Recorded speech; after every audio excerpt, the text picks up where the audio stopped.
Welcome, friends, to the How-To Heretic.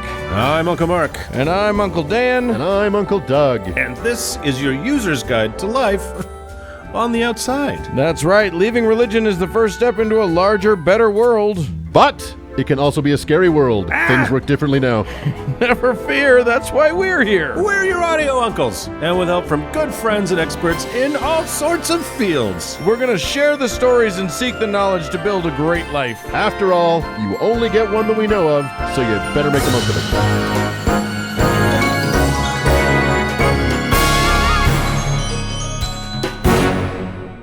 Well, my dear uncle friends, here we are, the Troika, the Troika of the Exploitcha, and we are episode I think 91 sounds like the right number. Yeah, that's right. Cody, fix it if it's not. Episode 93. Fun show. Mr. Black. Yeah. We this is the second in recent weeks where we've actually gone abroad and done something fun. And you guys, I'm going to let you talk about that, but I first am going to talk about problems with pigs. Yes, indeed. And Yeah. we're gonna go to a night at the theater. Yeah, we have a travel log and theater review for you. Yes, indeed. I'm so excited to hear that one. It will be, I promise you, terrible. So, Yay! that's what you have to look forward to. Let's charge ahead.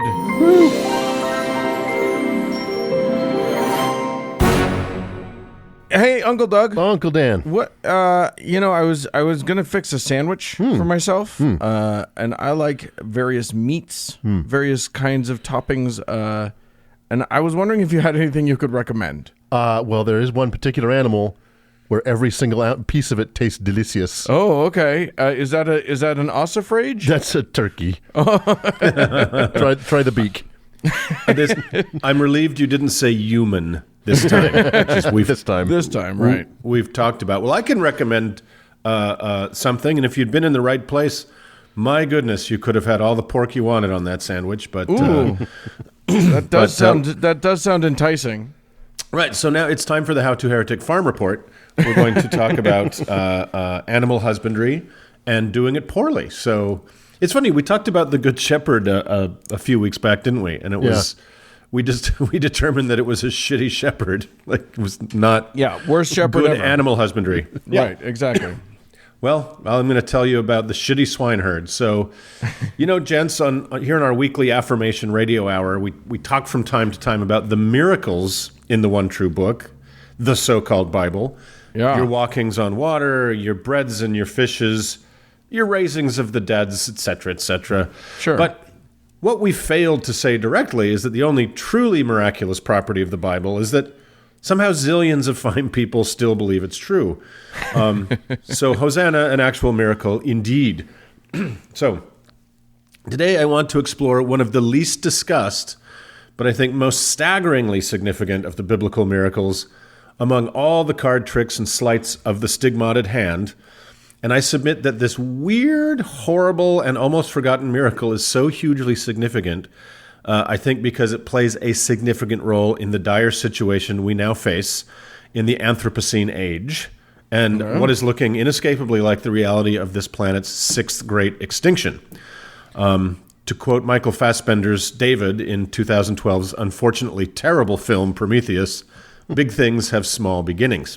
So, buried in the 5th chapter of the best book of the Bible, Mark, as it was obviously named after me, is a weird story about demonic possession and a clearly mentally ill man in desperate need of help.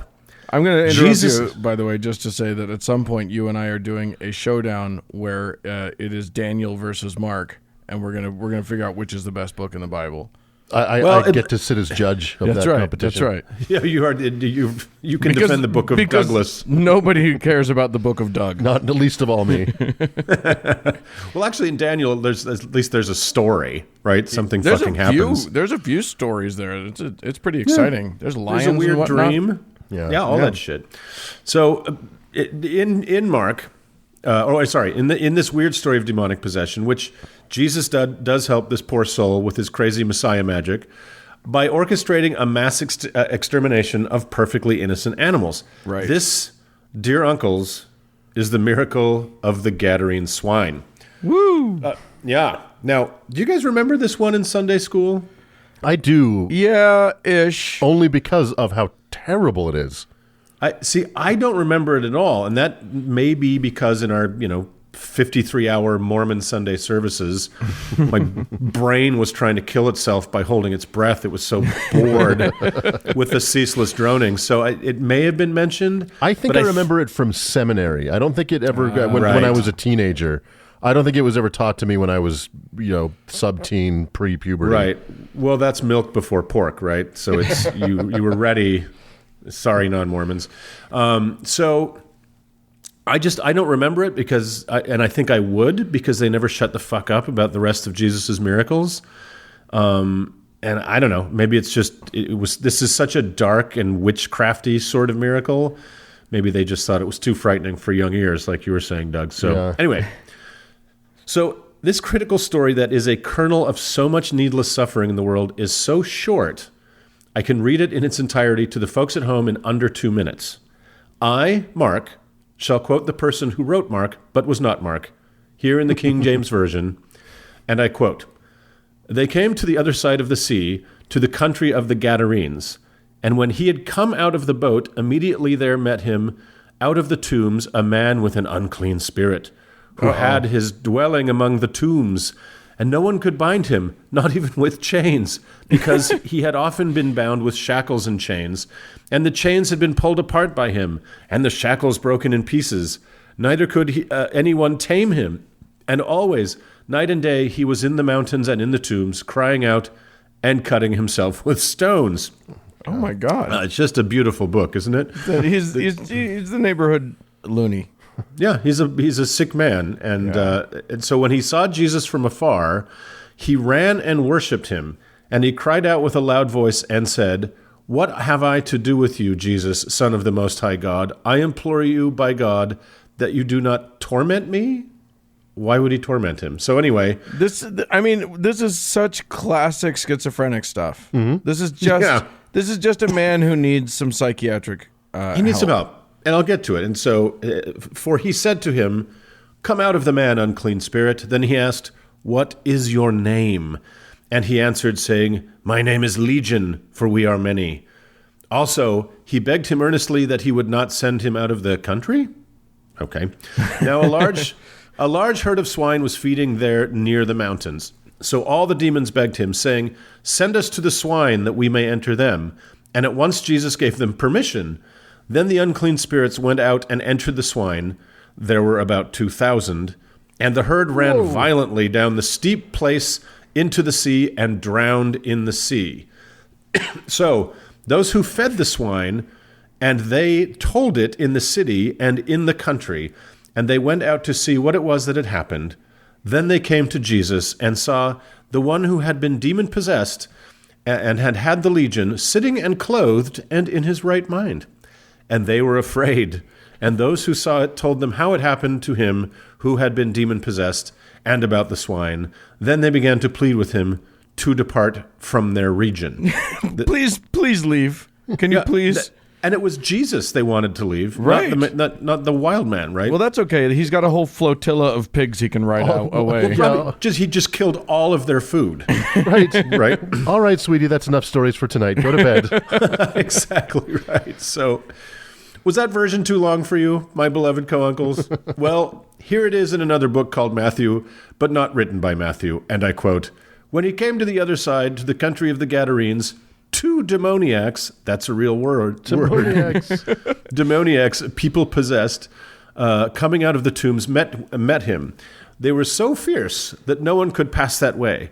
Suddenly they shouted, "What have you to do with us, Son of God? Have you come here to torment us before the time?" Now a large herd of swine was feeding at some distance from them. The demons begged him, "If you cast us out, send us into the herd of swine." And he said to them, "Go." So they came out and entered the swine, and suddenly the whole herd rushed down the steep bank into the sea and perished in the water. The swineherds ran off, and going into the town, they told the whole story about what had happened to the demoniacs. Then the whole town came out and to meet Jesus, and when they saw him, they begged him to leave their neighborhood. The end. So I just want to know, like, why are these demons so eager to jump into pigs and drown themselves? I don't know. It sounds like they were desperate not to be cast out without any kind of body, right? Well, in that one, but in the other one, they were just like, hey, do me a big solid and get me into those pigs, will ya? Yeah, it was this weird negotiation. Like, that. Why didn't they just haunt the pigs in the first place? Right, exactly. It's just it's like the guy who was able to, like, break metal with his bare arms or whatever was also able to trap a legion of demons inside of himself on purpose. Right. Becoming a demoniac. As So, we all know. so in Mark there was one, in Matthew there were 2 possessed people. Correcto. So they don't line up exactly. That's which is a first in the Gospels. So we'll end up talking about things in the Bible lining up in the next segment. So anyway. We'll get to that show. Yeah. So I mean, why tell a story once when you can tell a substantially different version of it twice in the same perfect inerrant book written by the creator of the universe, who also knows every time you get a boner. But if that was not conclusive, it appears again in a book not written by a guy called Luke that is almost exactly copied from the one not written by a guy called Mark. I won't bore you with it. It's the same story, kind of. So, okay, the Bible's stupid. Internally incoherent editorial problems aside, this is a terrible story for a couple reasons. The suffering man in question was mentally or emotionally unwell, and obviously in Bronze Age Judea, nobody knew what the fuck being mentally ill really was, nor what to do about it. Well, they knew what to do. So you tie him up with chains. Yeah, exactly. Right. Chain him up where the pigs eat. So any abnormal behavior was devils or witches' curses, right? So in a way, the ancient storytellers are kind of off the hook.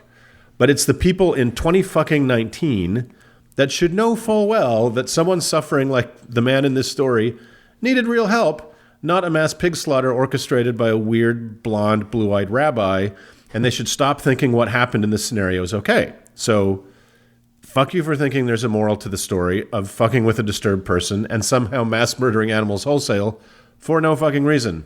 That is not moral. 2,000 pigs. Now wait 2,000 a minute. pigs. You are asking me to believe that Jesus Christ himself can't accurately diagnose a demoniac? I say nay. I disagree with you, sir.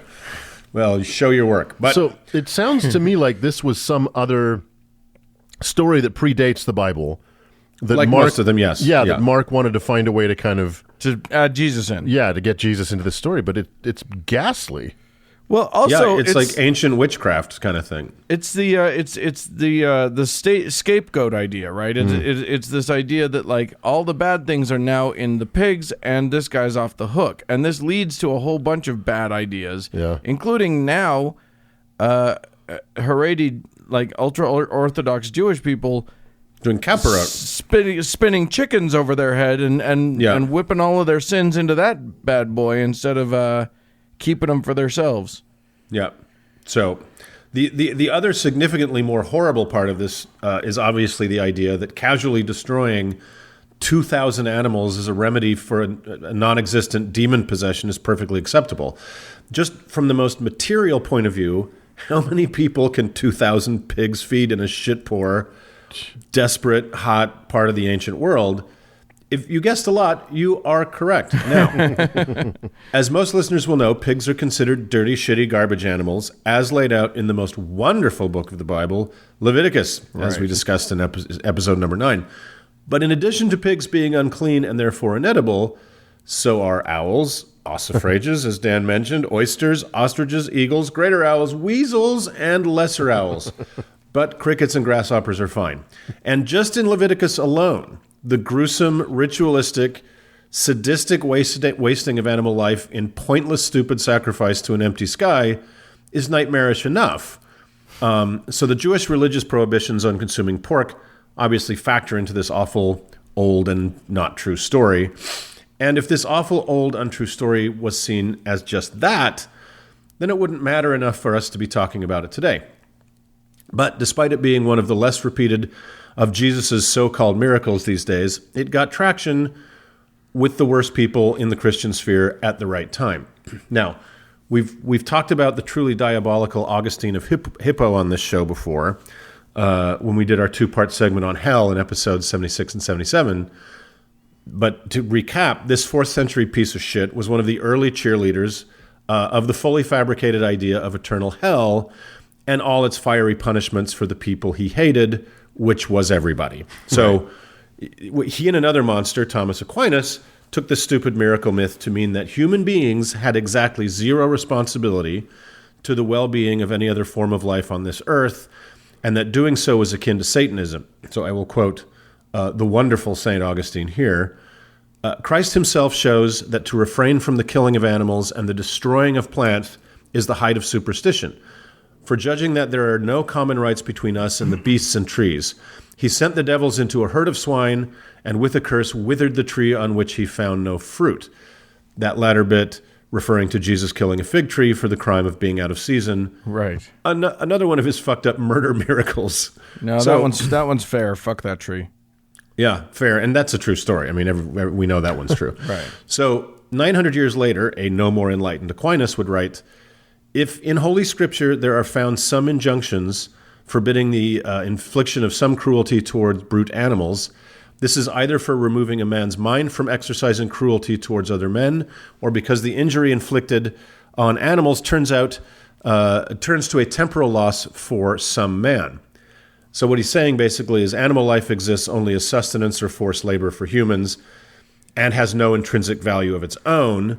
And obviously the critical nature of biodiversity for human survival was not even a concept the writers of God's perfect book were capable of grasping. So this has led to 2,000 plus years of countless good Christians believing that all wild and domestic animals exist only for human consumption, toil, or cruel entertainment.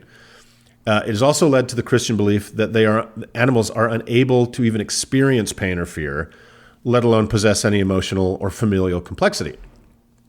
And while you might want to shrug off the writings of Augustine and Aquinas as ancient ramblings of old monks, these were and remain enormously influential figures in the Christian sphere, casting a long dark shadow across the world even to this day. Totally. So, yeah, of course they do. What they said about the mindless utility of animals infects the recesses of the Christian mind, regardless of denomination.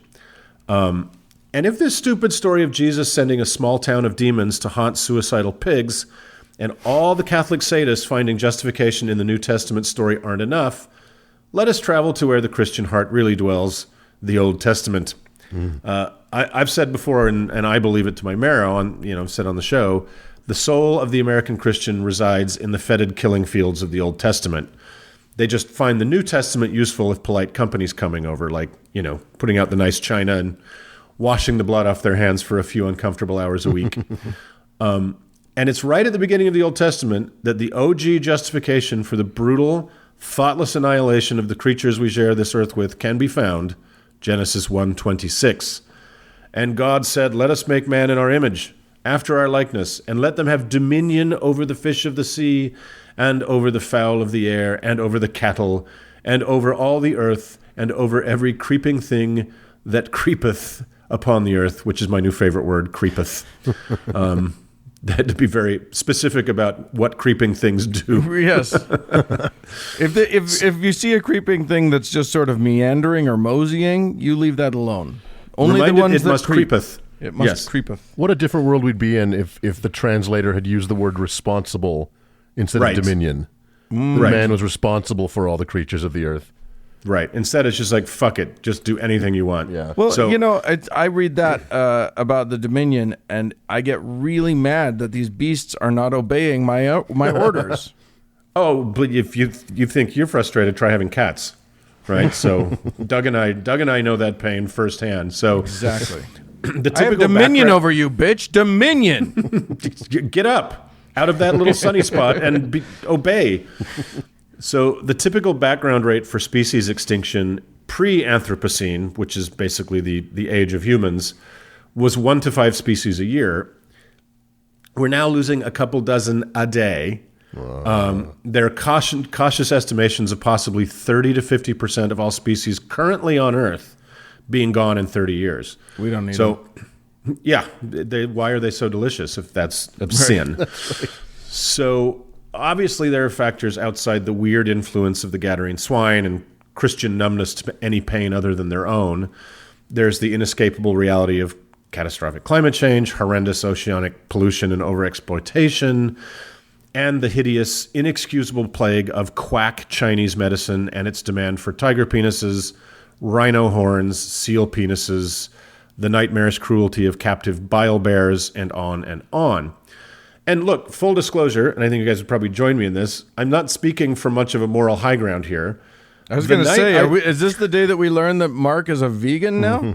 The night I started researching this segment, I failed to realize the incredible irony of the pork chop I made for dinner. That's true. And while I've been a vegetarian off and on for decades, I've never been a vegan. I'm not even arguing that one has to be a vegetarian or a vegan to live an ethical life, necessarily. I think it's always possible to be a more ethical omnivore, or at least to consider the origins of what we consume, because everybody's got to find their own philosophical path to the plate. And if not, I'm nothing if not an ethical hypocrite on this subject. But we in the West should understand the roots of our feedlots and our veal pens and our debeaked chickens who aren't allowed to stand up for their miserable lives, or dogfights, or our fucking white assholes in their trophy hunting.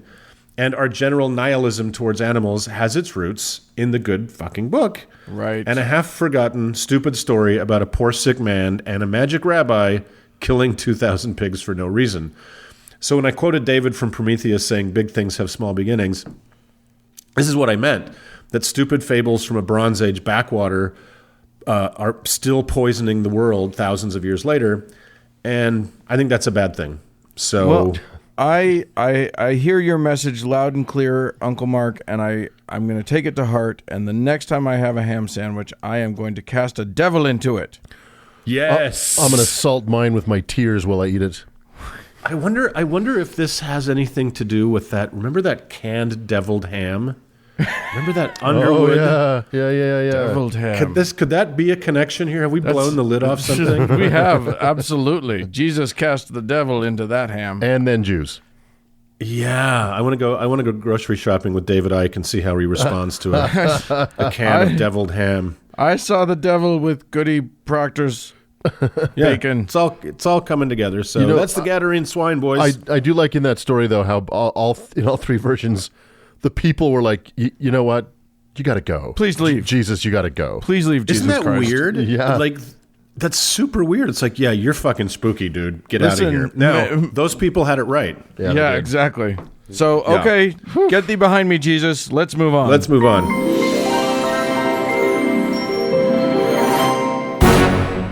Well, fellas. Yeah.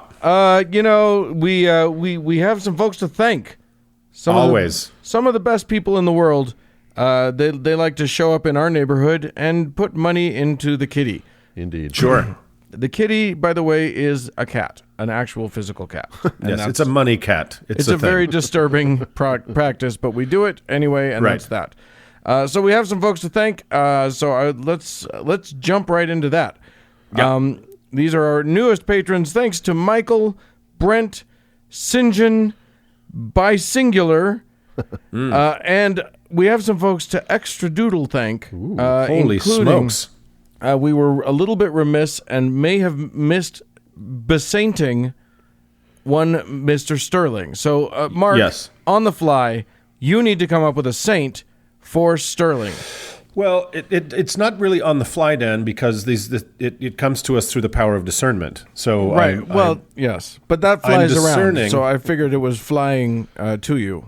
Yeah, that's what on the fly means. Even though I'm in a different time zone, I can discern that Sterling, which is a solid Mormon name, good job, Sterling, or Sterling's parents, that your patron saint is Saint Deliciosa of Carbondale. And as we know, of course, she is the patron saint of Better Late Than Never, the patron saint of Micronesia, and those weird eggs in the big jar of green water you buy at the gas station. So, yeah, whatever those are wonderful. So, congratulations, Sterling.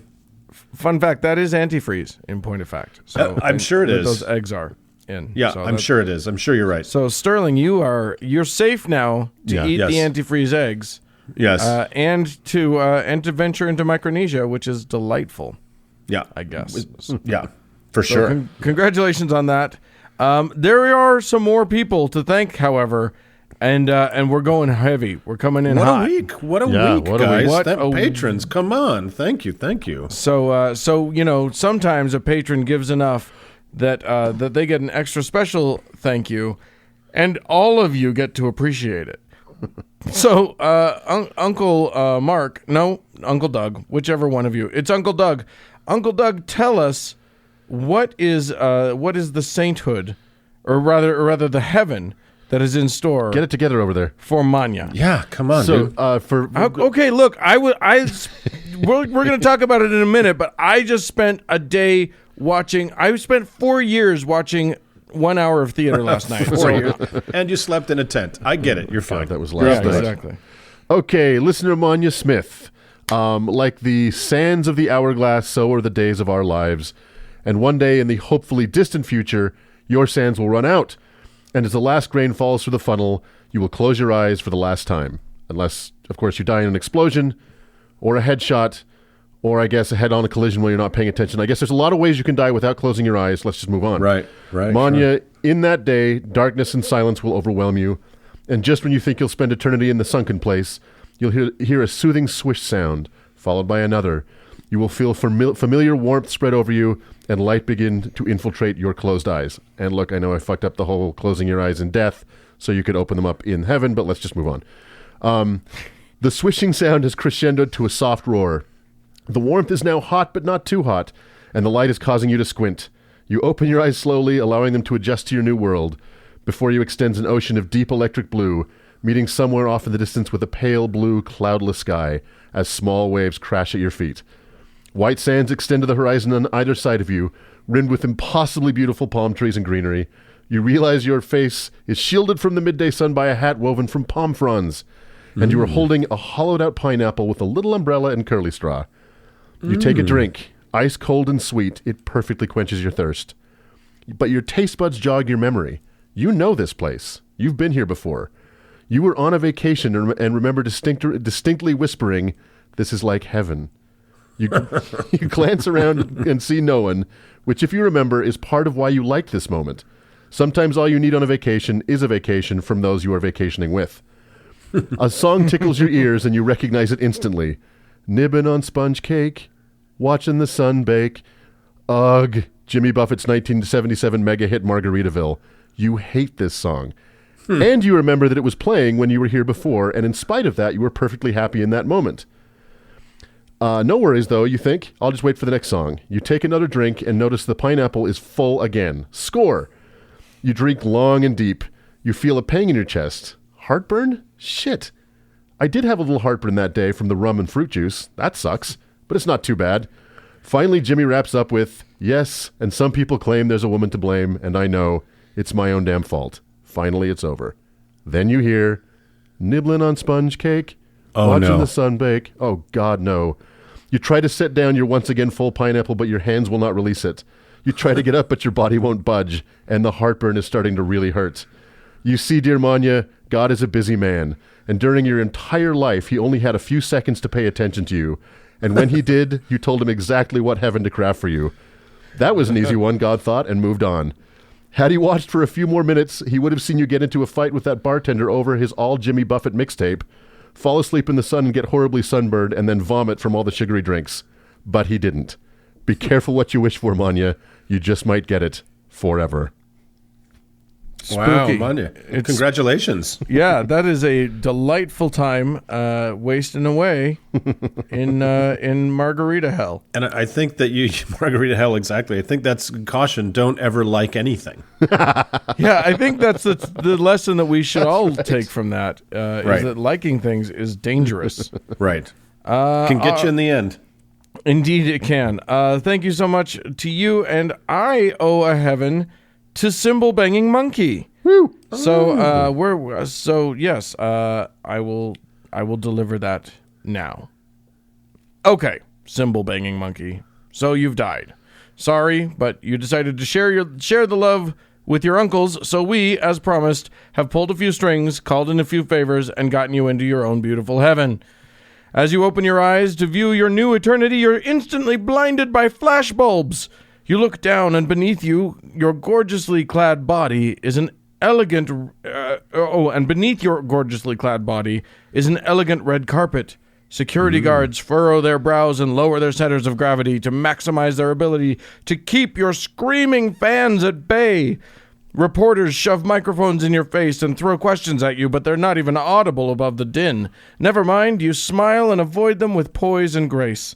You are adored. You are beloved. You are a celebrity.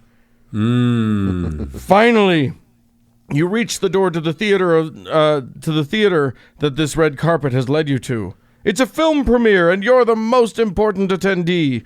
You've kindly agreed to give a small speech before the show, so you're whisked away to a green room fully stocked with champagne, lovely non-staining snacks, including your favorite treat from that bakery you love so much, and a bowl of gummy bears with all the orange ones picked out as per your contract writer. There you sit, monarch of your domain, sipping the finest bubbly and trying to find good light in that room so that you can do a funny Instagram post with one of the gummy bears on each of your shoulders. Is that funny? It's cute. You're pretty sure it's funny. Your fans will like it. But which color goes on which shoulder? You try a few permutations before you decide that the red goes on the left because that's the devil, and yellow goes on the right, but only because there aren't any white ones. Finally, 2.5 hours later, after you've arrived, it's time to give your speech.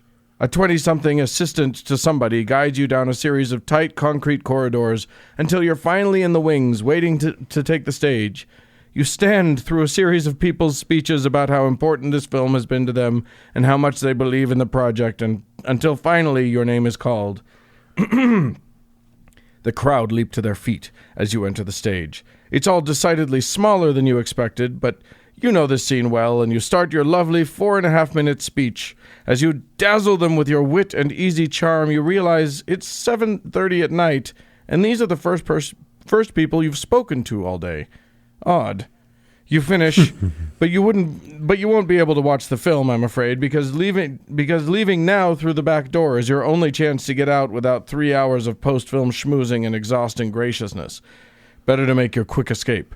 Your driver takes you back to your building where a small crowd of loyal fans and paparazzi await your return. No bother, the driver will just take you down into the parking structure and you can take the freight elevator up.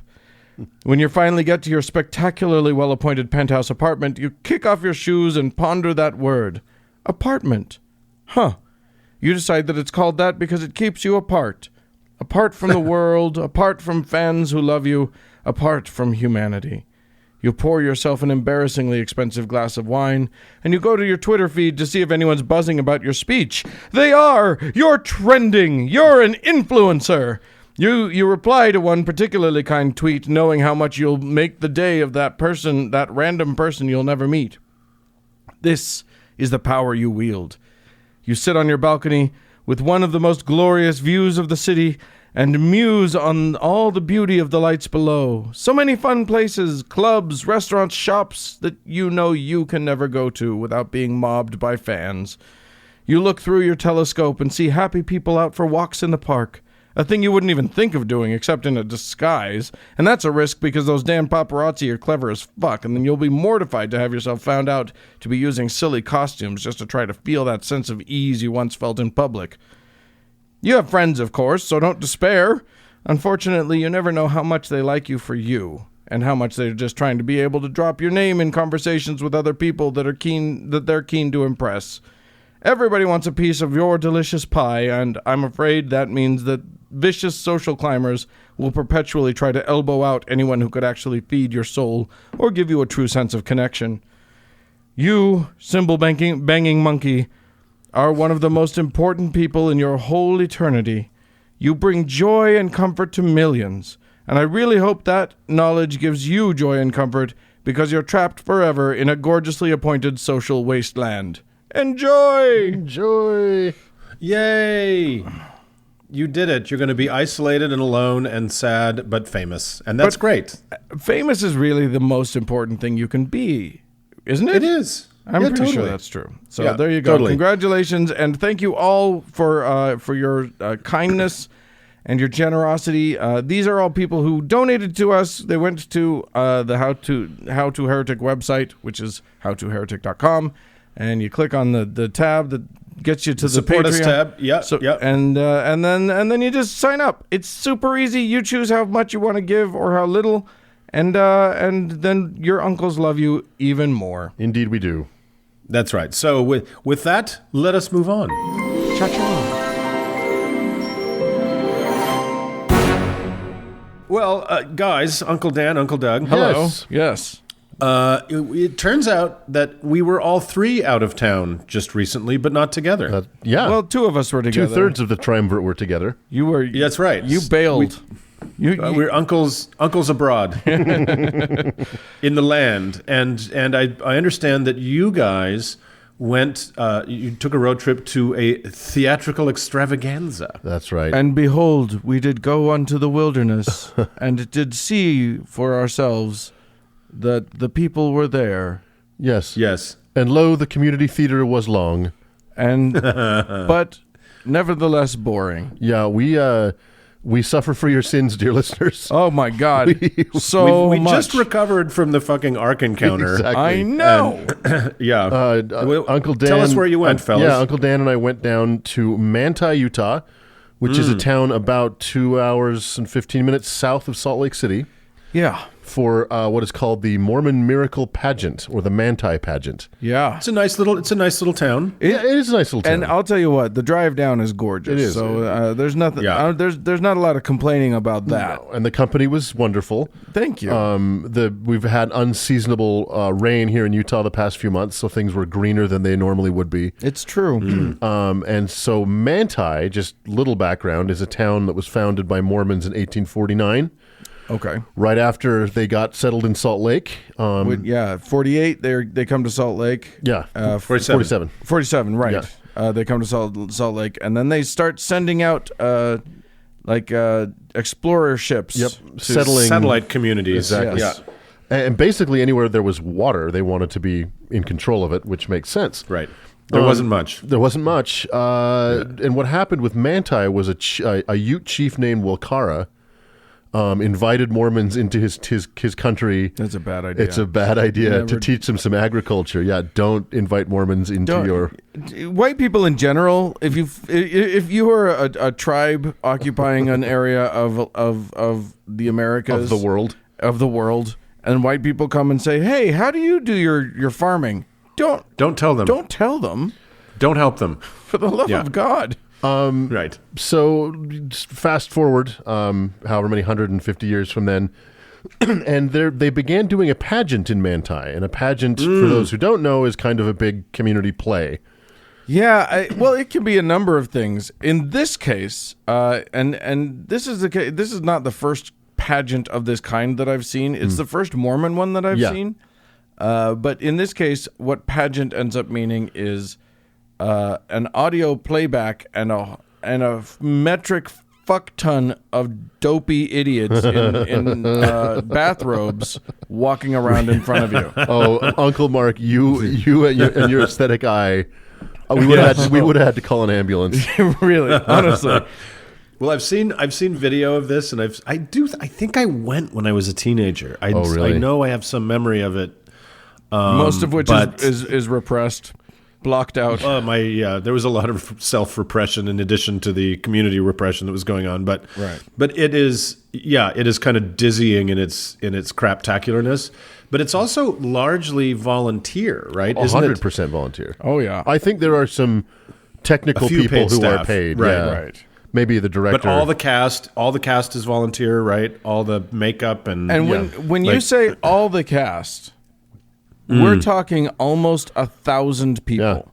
Yeah. for real. Yeah. Wow. And the reason that Dan and I decided to get down there and see it this year, that, by the way, there's also a pageant that Mormons put on in Nauvoo, Illinois, and upstate New York that we were contemplating going to visit, and after having seen one of them, decidedly are against it. I'm still going without you guys.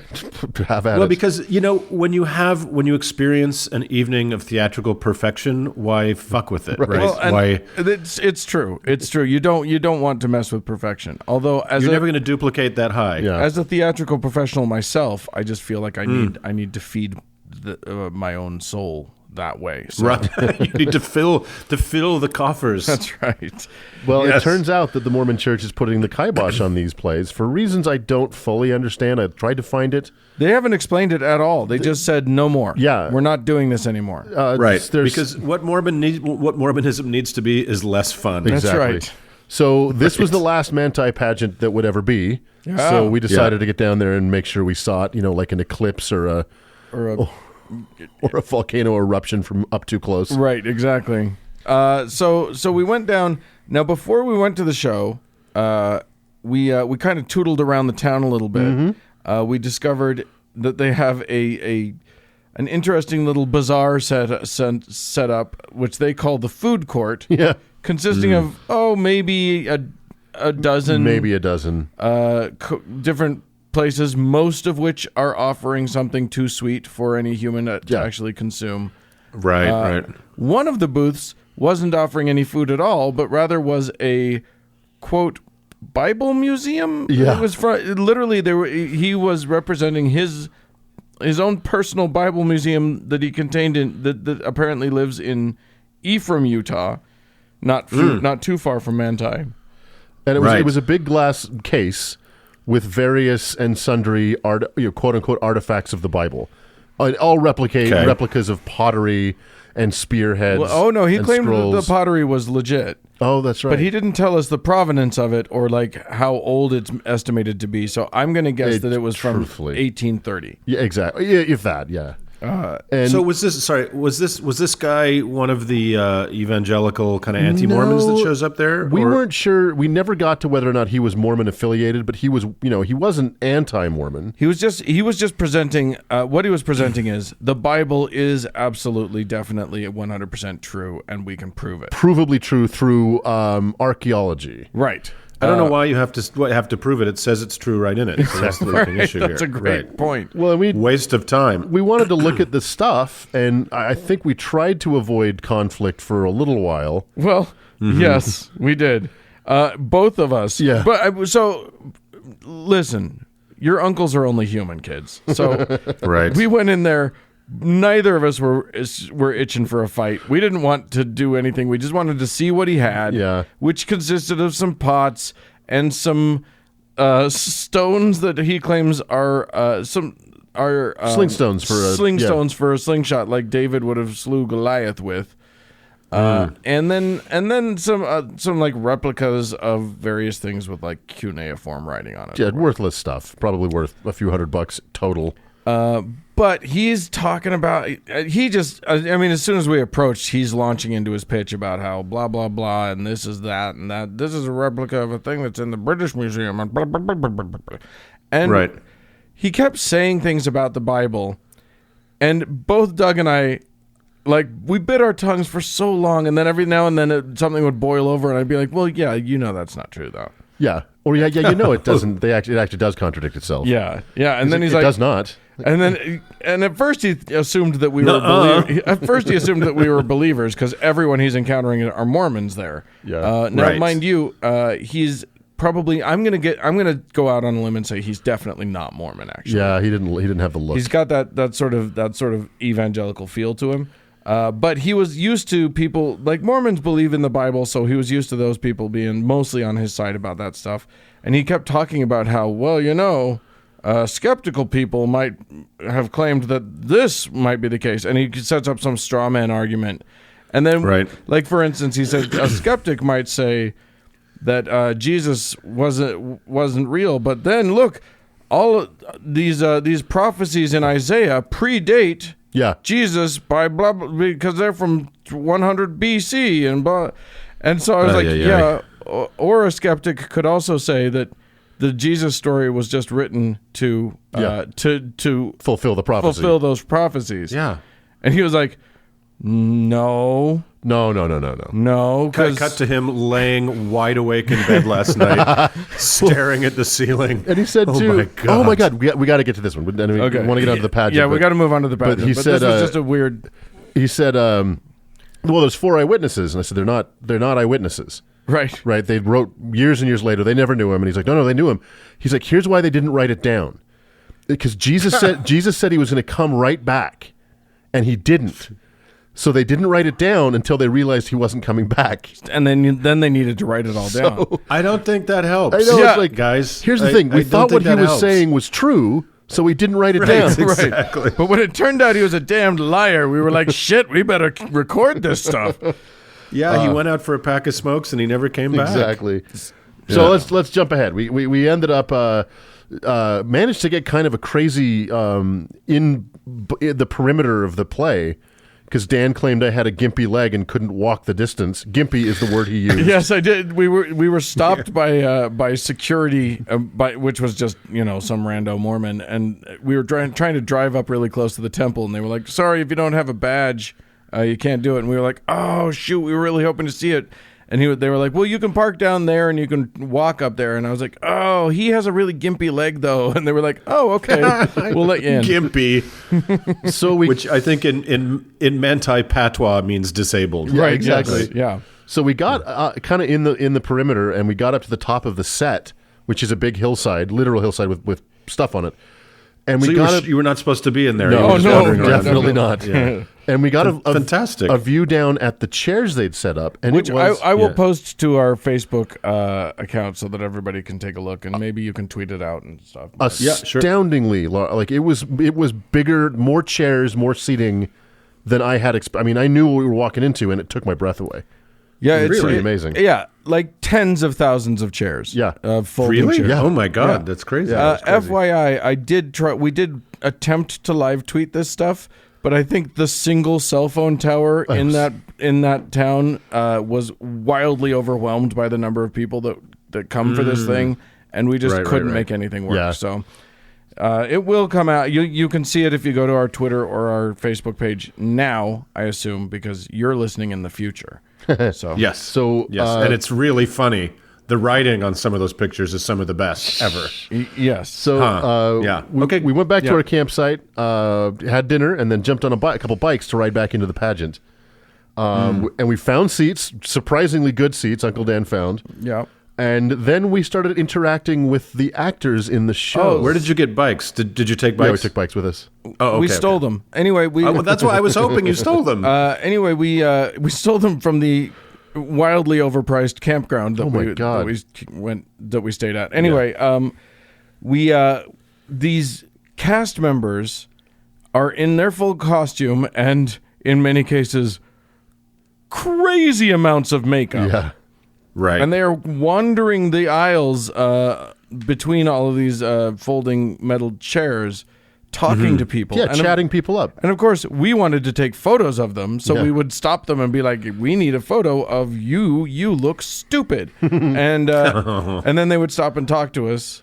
Yeah, and this one trio, these two young girls and this young guy, stopped. Sort of high school, college, like early college, late high school age. Yeah, and we chatted with them for a good 10 minutes. Oh, and they were sweet. They're sweet as hell. Mormon kids are so damned sweet. And we're like, we asked about their roles and what their characters' names were, and are you guys, around here? A great conversation. And they're volunteering stuff. They're so excited. They're just bubbling over. They're like, "This is my third time in the pageant. I come from Ephraim, and I come from wherever, Manti, and blah, blah, blah."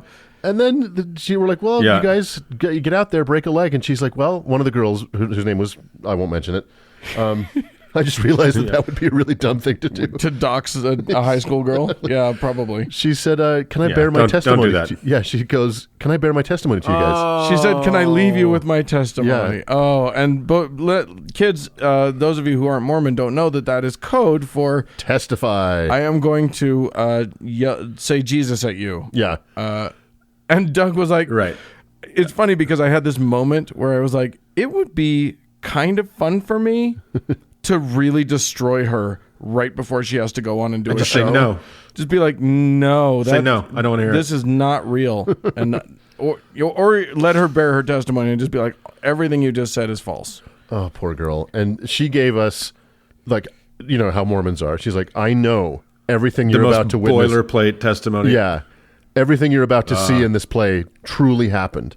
This is 100% true. Oh, my God. Jesus is, you know, blah, blah, blah, blah, blah. In the name of Jesus Christ, amen. We're like, yikes. break a leg. Yep. Good luck. Yep. So off they Go went. get him, kid. Off they went. The sun eventually went down, which is the necessary thing to have happen, so that the lights can come up, and they got to say a prayer first. So, Oh my God! Well, the first thing right before it started, I had this kind of moment of there was electricity in the air.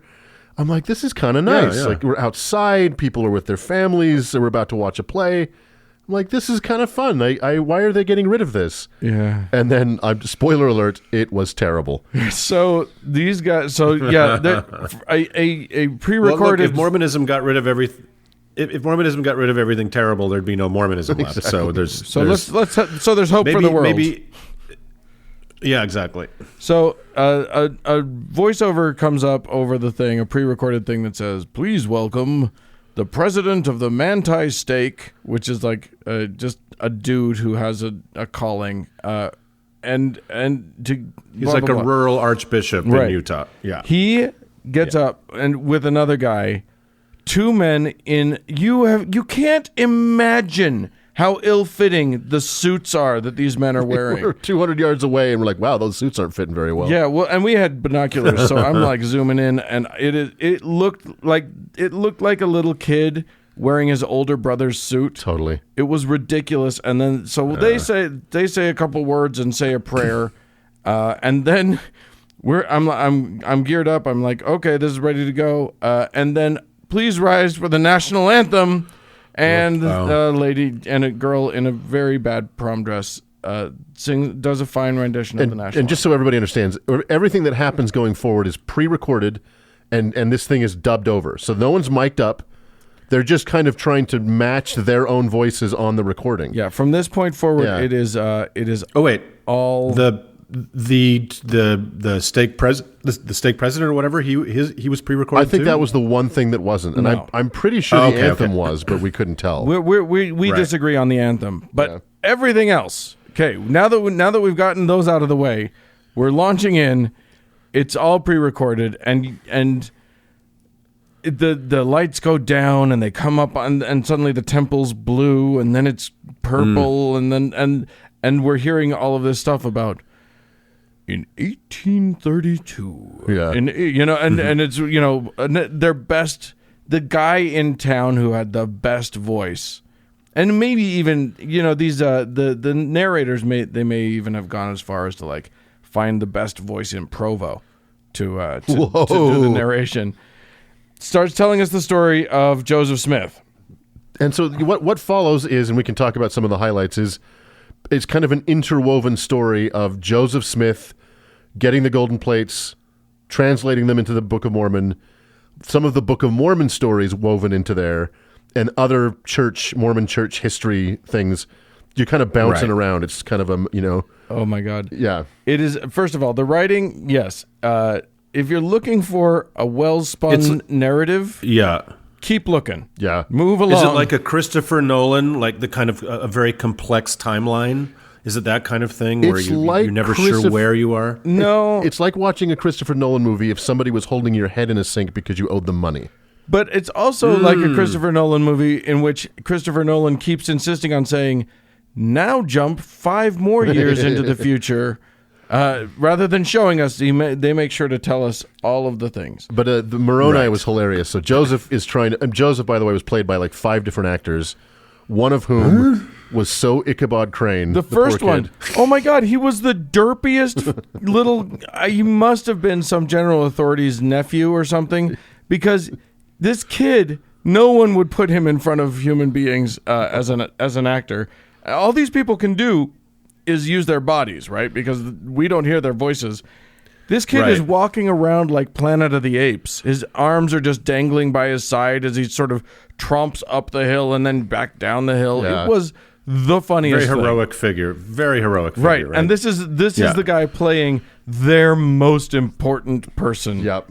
It was funny. delightful. And yeah, like Dan said, the only if there's more than one person in the spotlight or being lit up, the only way you can tell which one of them is supposed to be talking is through their wild gesticulations. Yes, indeed. Gesticulations. It's like it's like semaphore code. I've seen the video of it. And they just do these flailing, their arms flailing all over the place. You are It's amazing. 100% not acting if any of your limbs are not moving at the same time.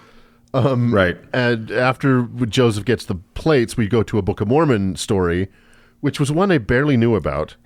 It was the battle between Captain Moroni and the Lamanite leader Zarahemna. Now, I have to state before you do this that we had met the angel Moroni who had come to Joseph Smith to deliver him to deliver the plates unto him. Yeah.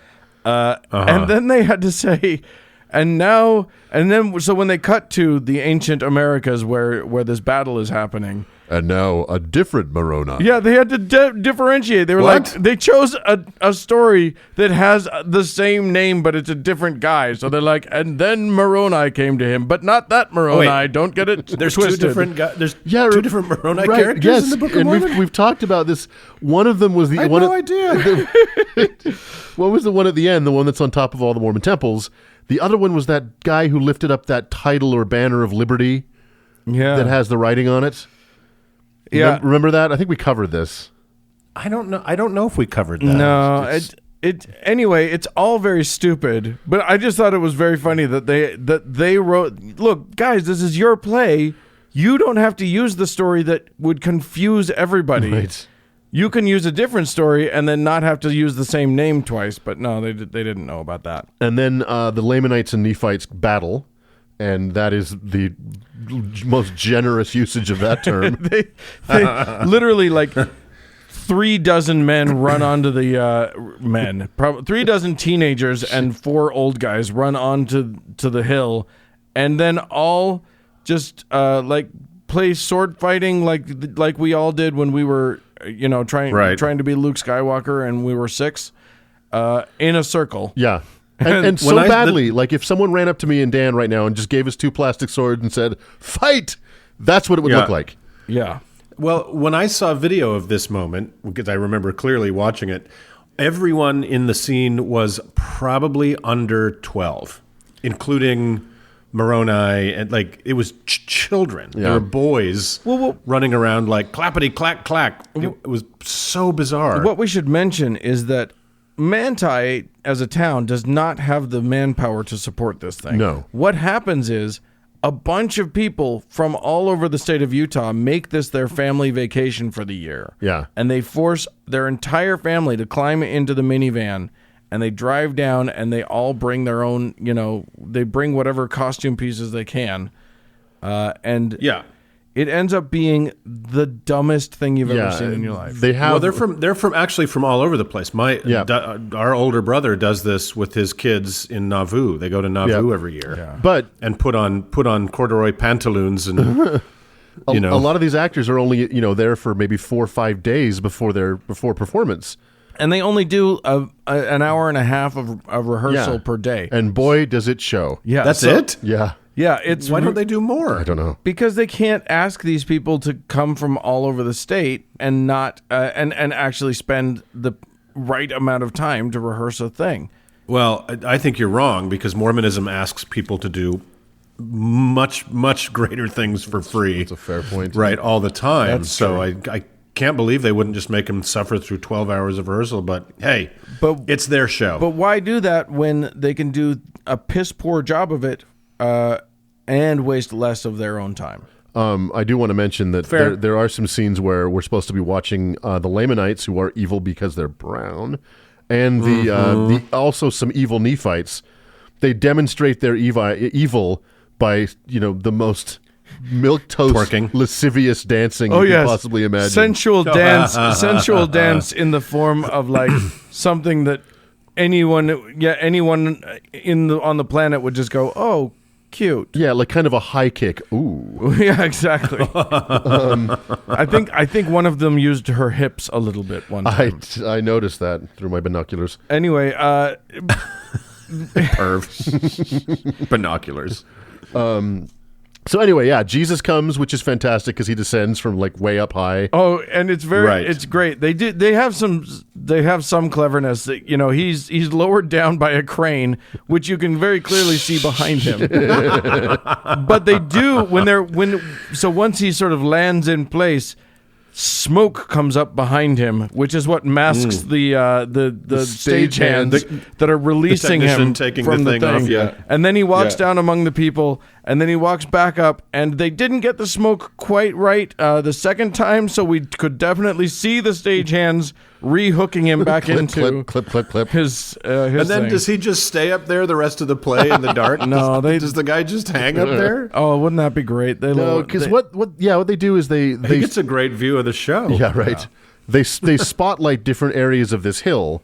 So when you're looking way over here to the left, they lower him down and unhook him and take change him the set a little Yeah. bit. Not a lot. Not a lot. But a little bit. They brought out a volcano at one point. That when they were nice. when they were showing us the evil Lamanites, they had a volcano. Now the one thing we were spared is they did, I think probably they haven't always been this wise, but they did avoid blackface or brownface. They did not avoid racist costuming. Because the Lamanites are meant to be the precursors to the modern American Indian tribes. So I think that's recent, the blackface or brownface thing, because when I was trying to get Eli Bosnick to bring the guys out to see it as part of, to do a god-awful movies about the Manti, god-awful plays about the Manti pageant, I found pictures from like the year before from the Deseret News where they were very much in brownface. Oh, no, yeah. Completely smeared. And this is like 2 years ago. They moved away from it. So they've caught on just in time. They were the most timely. If there's one thing we can say about the Mormon Church, it's that they are woke and hip. always ahead of the curve on all things racial. Right? Yeah, exactly. Yeah. We were spared that, but they were in the worst fake Native American garb with like wigs that had mohawks on them and that sort of thing. It was. You could just hear the costume designer screaming, "I need more feathers!" Right? Yeah. We didn't hear any woo either, so that was so they did a good job eliminating some of the most egregious stuff. But credit where credit's due, I guess. Yeah, absolutely. There was the narrative was very weird. It didn't have like you have a lot of source material from which you could draw, pull a story out that kind of has three parts and builds to an ending. Yeah. This didn't have that. It ended very weirdly with Brigham Young's decision to send the Mormon militia to the Mexico War. Oh my God. Let me tell you something. Brigham Young is bringing the Mormons across the plains to Utah. And then, you've got a couple hundred people in representing these wagon trains of people going across the plains. And then 4 guys in military uniforms tromp all the way across the stage, which takes 4 fucking ever, while the soundtrack has a little fife and a little drum. And these 4 preteen boys represent the U.S. Army conscripting 5,000 Mormon men or whatever for the which we don't see. We don't see the march. We don't see any of it. We just see Brigham Young make the decision. And Brigham Young. Isn't this when Brigham Young was sending them to the Civil War? Wasn't it in Texas? No, it was and they slow walk. He said walk slow. Yes, exactly. It was the Mexican American War. And they did. They never fired a shot. They got there and the war was over. Right, because they were ordered to go slowly. Yeah. But also, there's a huge monument on the Capitol grounds to them, right? Yeah, exactly. So the thing that they never did. So great. There's also one of the things that I thought was delightful is that Brigham Young, after being asked to send all these men, sort of walks 8 feet away and kneels down in prayer, and that's when we get first,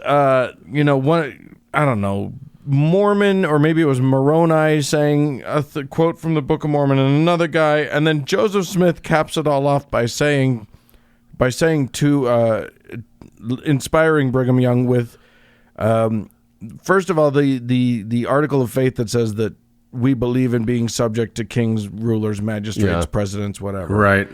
And then saying something about how this land is choice among all lands and will always be, and blah, blah, blah, to the man who is literally taking all of his followers and fleeing that land as they spoke. Yeah. Like in that That's moment, true, yeah. they are running away to Mexico in that moment. And yet, that is the compelling argument. And that's the boom boom ending. Yeah, the mystical Joseph Of the whole Smith. play? Yeah. And it thankfully just ends there. And I got to say, the applause in the wake of it, it's like a 4-year-old did a successful somersault. That's how like the level of applause. It was golf claps. It was scattered. It lasted just a couple seconds. It's like, oh, For the whole play? For the whole play. Well, the claps. Okay, so in fairness to the audience, the claps lasted long enough to determine, they're not coming out for a curtain call because that would take a year and a half. And as soon as they realized that there wasn't going to be a curtain call, Time to go. And by the way, as soon as they realized it was time to clap, about a third of them stood up to leave. Exactly. Because they were trying to beat the traffic. And then... Yeah, that's a very Mormon thing. It's just leave 5 minutes before the end of the play. Right, yeah, exactly. And then the clapping lasted, that 15 seconds. Oh, it was terrible. Oh, my God. For all that effort? For all I that mean, effort. it was a garbage play, but you want to recognize people's effort. Yeah, indeed. Yeah, and it was worse than I expected. I honestly it was. And that wraps up Mormonism neatly. It was worse than I expected. It was long and it was boring and it was worse than I expected, but the food was bad. Right. Yes. Yes. At least the company was awful. So I'm not talking about Uncle Doug. I'm talking about every human. I'm talking about the shitty little kid behind me who kept kicking me. And Oh, yeah. And stuff. Mormon families are the worst. So Kill them. Yeah. Wow, guys, that sounds like a really amazing evening at the theater. We did it.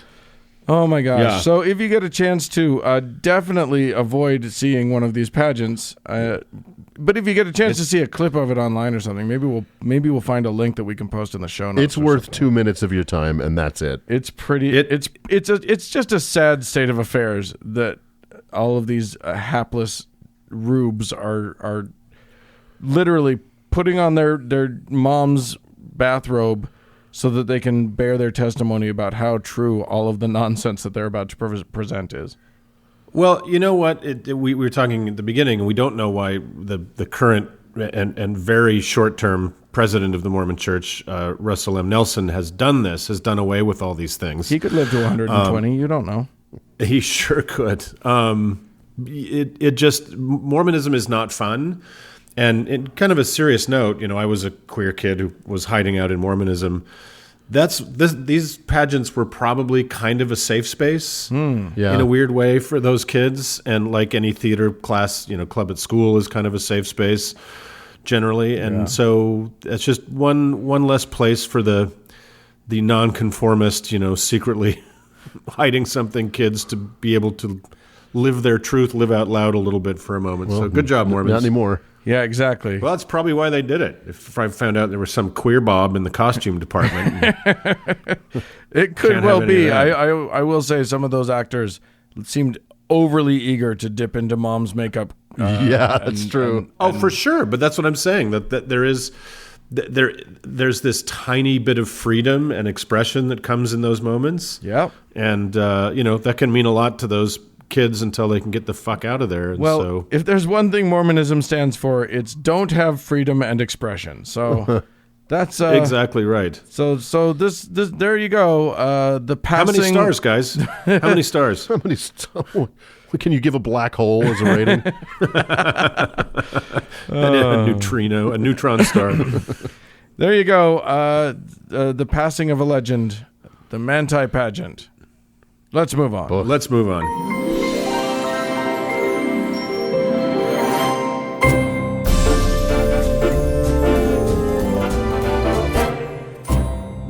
Well, friends, that's it for this week's show. Hey, we'd love to hear from you. If you want to start a pageant of your own, send us an email, howto@howtoheretic.com. Or if you've recently moved into a drowned pig, you can leave us a voicemail about it at 903-88-HOW-TO, which is 903-884-6986. I'm also on Twitter at HowToHeretic. Yeah, hey, thanks so much once again to our patrons. We love ya. And thanks to Cody Layton for editing the show. Love him too. And thank you, friends, for tuning in. Bye-bye, friends. Bye.